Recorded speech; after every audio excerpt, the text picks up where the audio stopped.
Hello students, welcome to PL Yadav sir English classes.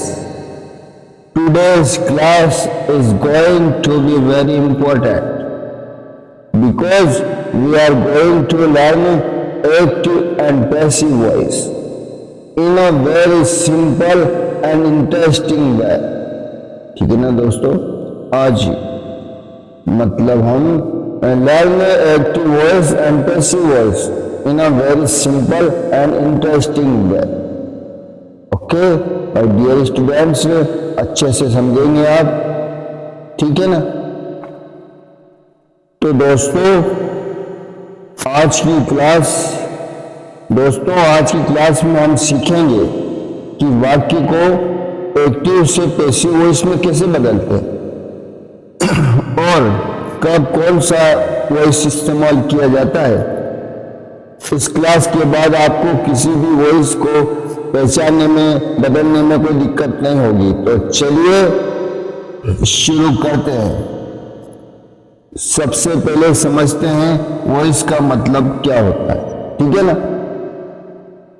Voice बताता है कि वाक्य में काम कौन कर रहा है और किस पर हो रहा है, ठीक है ना। ये वॉइस बताता है जब काम करने वाला खुद सब्जेक्ट होता है ना, जब काम करने वाला खुद सब्जेक्ट होता है तो वाक्य होता है एक्टिव वॉइस, ठीक है ना। यदि काम स्वयं करता है ना सब्जेक्ट तो होता है एक्टिव वॉइस, और जब काम सब्जेक्ट पर किया जाता है तो वाक्य होता है पैसिव वॉइस। चलिए दोनों को एग्जाम्पल से समझते हैं। सिंपल प्रेजेंट टेंस, ठीक है ना। सबसे पहले हमारा tense simple present tense. Structure होता है सब्जेक्ट होता है, सब्जेक्ट प्लस वर्ब की फर्स्ट फॉर्म होती है और उसमें एस या एस ऐड होता है प्लस ऑब्जेक्ट, ठीक है ना। तो कुछ एग्जांपल देखते हैं तो हमें क्लियर हो जाएगा कि eats an apple, वह सेब खाता है। she writes a letter, वह पत्र लिखती है। they play cricket, way cricket खेलते हैं, ठीक है ना। ये एग्जाम्पल है एक्टिव वॉइस का तीनों। he eats an apple, she writes a letter, they play cricket। अब जो तीन सेंटेंस देखे ना, इन तीन सेंटेंसों इन तीन वाक्यों में ही शी दे खुद, ही शी दे जो सब्जेक्ट है ना खुद काम कर रहे हैं। इन तीनों सेंटेंस में ही शी दे खुद सब्जेक्ट है और ये काम कर रहे हैं इसलिए एक्टिव वॉइस में, ये सब्जेक्ट काम कर रहा है ना इसलिए एक्टिव वॉइस में, ठीक है ना। अभी देखा ना आपने, पहले सेंटेंस में ही देखा, फिर दूसरे में शी देखा, दे देखा। अब बात करते हैं पैसिव वॉइस की, ठीक है ना। बात करते हैं पैसिव वॉइस की कि पैसिव वॉइस में काम सब्जेक्ट पर किया जाता है, ठीक है ना। सब्जेक्ट पर किया जाता है सिंपल प्रेजेंट टेंस, ठीक है ना। इसका देखते हैं उसका स्ट्रक्चर क्या है। ऑब्जेक्ट है प्लस इज या एम या आर प्लस वर्ब की थर्ड फॉर्म, इसमें रहती है वर्ब की थर्ड फॉर्म बाय, फिर लिखते हैं B Y by plus subject, ठीक है ना। इसका स्ट्रक्चर होती है सबसे पहले ऑब्जेक्ट लिखते हैं हम, फिर एम इज आर लिखते हैं, तीनों में से अकॉर्डिंग टू द ऑब्जेक्ट, और फिर वर्ब का third form plus by plus subject, ठीक है ना। एग्जाम्पल देखते हैं, ठीक है ना, हम क्लियर हो जाएगा। अब वो जो तीन सेंटेंस थे ना उसके तीनों को देखो। An apple is eaten by him, एक सेब उसके द्वारा खाया जाता है, ठीक है ना। इसमें ऑब्जेक्ट है ना, उसमें सब्जेक्ट ही था, ही ईट्स एन एप्पल, तो उसका हो गया an apple is eaten by him. A letter is written by her, एक पत्र उसके द्वारा लिखा जाता है, ये पैसिव में। एक्टिव में था शी राइट्स अ लेटर, क्या था शी राइट्स अ लेटर, ठीक है ना। Cricket is played by them, वो था हमारा एक्टिव वॉइस में, दे प्ले क्रिकेट, उसका हो गया cricket is played by them, cricket उनके द्वारा खेला जाता है, ठीक है ना।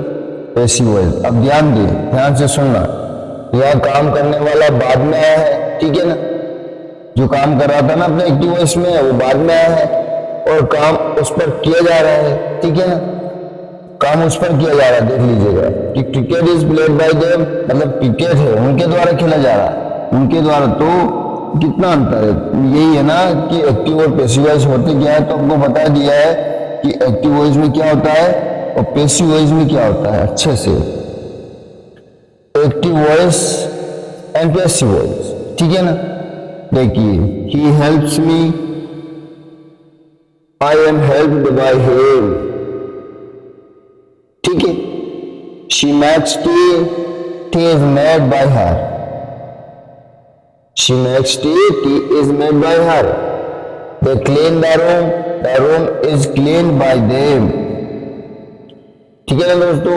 एक्टिव वॉइस में he helps me, ठीक है ना। एक्टिव वॉइस में क्या, he helps me, वह खुद काम कर रहा है, ठीक है ना।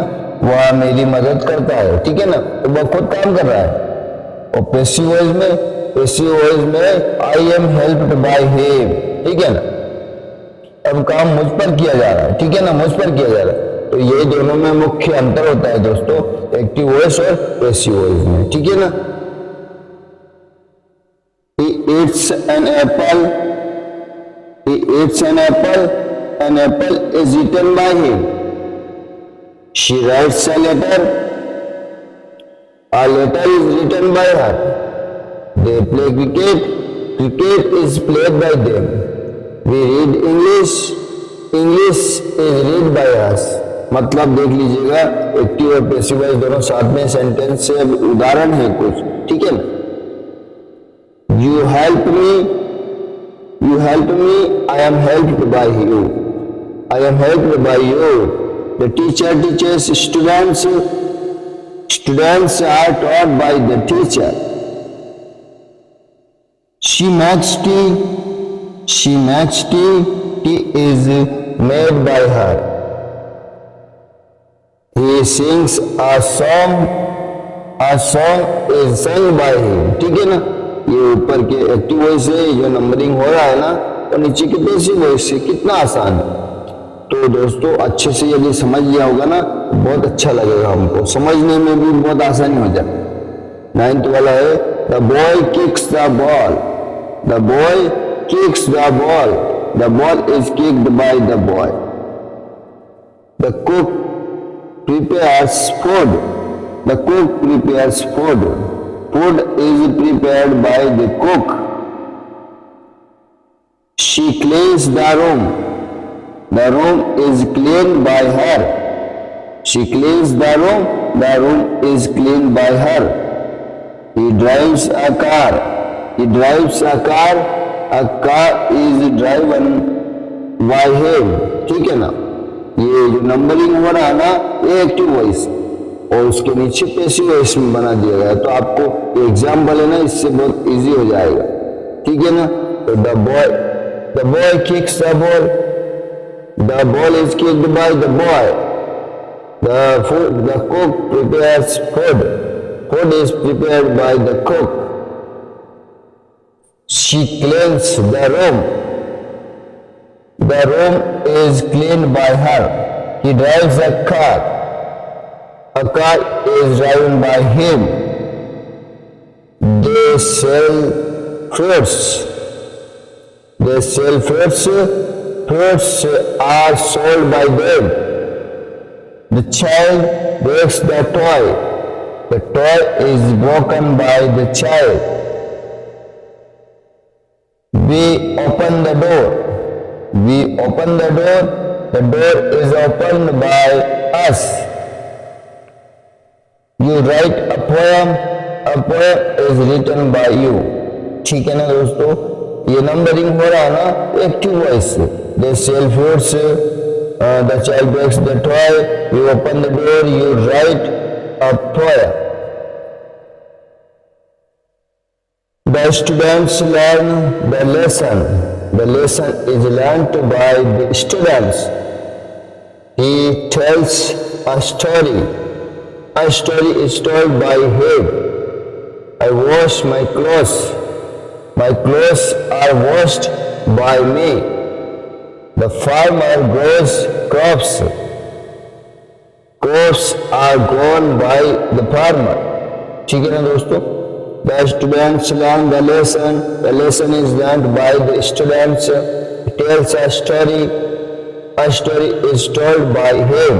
I wash my clothes. My clothes are washed by me. The farmer grows the crops.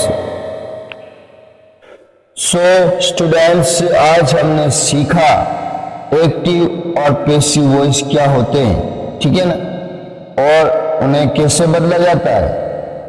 अगर आपको यह क्लास पसंद आई हो तो वीडियो को लाइक